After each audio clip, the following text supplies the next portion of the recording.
The Sunshine State, a paradise of sun-drenched beaches and endless vacation. But when the sun goes down, the shadows return. And in those shadows, the past is waiting. Because in Florida, some stories are so tragic, so violent, they refuse to become history. These are not just ghost stories. They are warnings. And these are the 10 most haunted places you can actually visit if you dare. Welcome back to Vacation Florida. We are doing something totally new today, a collaboration with my good friend Shakti from the Florida tribe. We've combined our list to bring you the definitive guide to haunted Florida. Okay, Shakti, are you ready to get started? I am. Let's get into it. Bloody Bucket Bridge. Our journey begins in the rural dark of Wauchula, at a lonely bridge with a gruesome name. They call it Bloody Bucket Bridge. The legend whispers of a midwife, long ago, who would smother unwanted newborns. They say she carried them to this bridge, dumping buckets of blood and afterbirth into the water below before burying the bodies. She was eventually driven mad by the sound of infants crying, a sound that wasn't there. One night, she fell from the bridge and drowned in the same river she had tainted. Locals warn that on a full moon, if you look into the water, it still runs red. The Devil's Chair. In the heart of Florida's psychic capital, Cassadaga, sits the Lake Helen Cemetery. Among the graves, you'll find this, a foreboding, red brick, throne-like chair. It's known as the Devil's Chair. The dare is simple. Arrive at midnight and be brave enough to sit down. They say you won't be sitting alone. Some hear a cold whisper in their ear. Others claim the devil himself will appear to hear your thoughts or make a deal. Locals even say if you leave an unopened can of beer on the chair, it will be empty by morning. This is perhaps the most cursed object in Florida. His name is Robert. Given to a boy named Gene Otto in 1904, the doll was a gift from a servant rumored to be skilled in voodoo. Soon, misfortune followed. Young Gene would blame the doll for any wrongdoing, telling his parents Robert did it. Neighbors swore they saw the doll moving from window to window on its own. Now, Robert lives in this museum. You must ask his permission to take a photo. Those who don't, those who mock him, report a string of terrible luck. Car accidents, broken bones, lost jobs, and sudden illness. The museum walls are covered in letters, begging Robert for forgiveness. The Devil's Tree. This is not a place of legend.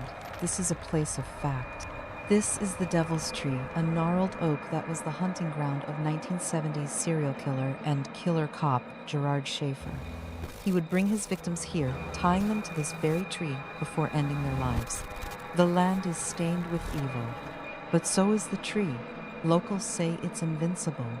Attempts to cut it down have failed. Chainsaws mysteriously break, and one story tells of workers dying in a car crash just after trying. The Park Service, in a final attempt to stop it, filled a hole in its trunk with concrete. The tree just grew around it. Do not touch it. Sunland Asylum. Sometimes the building doesn't have to be standing for the haunt to remain. This is Waverly Hills Park. But before this, it was the site of the Sunland Asylum, a state-run institution with a dark, painful history of neglect and abuse. The buildings were torn down in 2006, but the energy was not. Visitors to the park report an overwhelming sense of sadness, the feeling of being watched, and the disembodied whispers of children. The land itself remembers the suffering, and it's an echo that will not fade. The Riddle House. Now located in Yesteryear Village, the Riddle House has a past it couldn't leave behind. It was once a funeral home, but its most active spirit came later. In 1920, a city employee named Joseph, facing severe financial trouble, walked into the attic and hanged himself from the rafters. His spirit remains, and he hates men. He's known to be one of the most aggressive spirits in Florida. When the house was being moved, carpenters would find their tools thrown from the locked attic. To this day, male visitors report being pushed or feeling a cold, menacing presence. Joseph is still in the attic, and he wants you to leave. Ashley's of Rockledge. It's a popular, friendly restaurant with a permanent guest. In 1934, a 19-year-old local girl named Ethel Allen was brutally murdered. Her body was found on the banks of the nearby Indian River. Her killer was never found. But many believe Ethel's story ended right here, at what was then Jack's Tavern. Today, her spirit haunts Ashley's. She is most active in the women's restroom. Patrons report seeing a woman in 1930s-era shoes in the next stall, only to find it empty.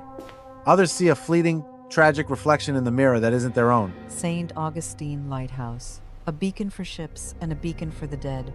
In the 1870s, during the lighthouse's construction, the daughters of the superintendent, Eliza and Mary Pitty, were playing on a supply cart.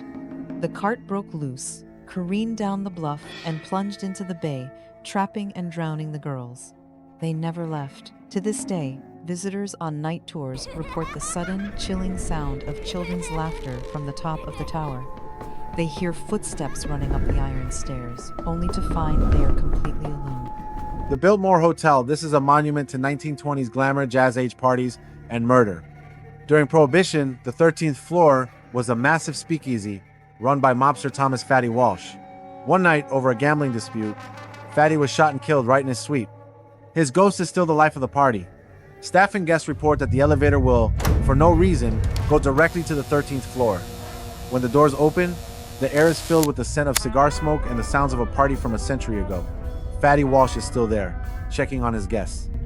Our final stop is considered by many to be the single most haunted building in Florida. The May Stringer House, a Victorian-era museum, is home to at least a dozen spirits. But its most heartbreaking is a child. Morena May died giving birth to her daughter, Jessie May. Just 3 years later, little Jessie May died of unknown causes. Their spirits are now trapped in the house, searching for each other. Visitors report hearing a small child crying for her. Mama. Docents say the dolls in Jessie's room move on their own, but the most chilling report? Feeling a small, cold hand slip into yours as the ghost of a child just looks for her mother. And those are 10 of Florida's most haunted, chilling stories. And what's crazier is, you can go visit every single one of them. A huge thank you to Shakti for this collaboration. Listen, if you don't follow the Florida Tribe on Instagram or YouTube yet, you are missing out on some of the best Florida content out there. Seriously, go subscribe to her channel right now. The link is in the description. And if you enjoyed the storytelling style of this video, make sure you check out my other channel, Story Vaulted. We dig deep into history just like this every week. Let us know in the comments, which of these places would you dare to visit? And actually, that is exactly what I am going to do. To kick off my YouTube channel, my daughter Bella and I are packing up the car and hitting the road. We are going to visit as many of these locations as we can to see if the legends are true. Wait, you are actually taking Bella to these places? I am. It is going to be the ultimate haunted road trip vlog, and trust me, you definitely don't want to miss Bella's reaction to Robert the doll. That is going to be incredible. Guys, the link to Shakti's channel is on the screen right now. Go subscribe so you are there for day one of that road trip. And honestly, looking at this list, we barely scratched the surface. We didn't even touch Ybor City or Spook Hill. So, let us know in the comments. Do you want a part 2? If we get enough comments, maybe we will dig up 10 more. A huge thank you to Shakti for this collaboration. Be sure to subscribe to her channel for the road trip and check out Story Vaulted for more deep dives into history. Until next time, try not to listen to the shadows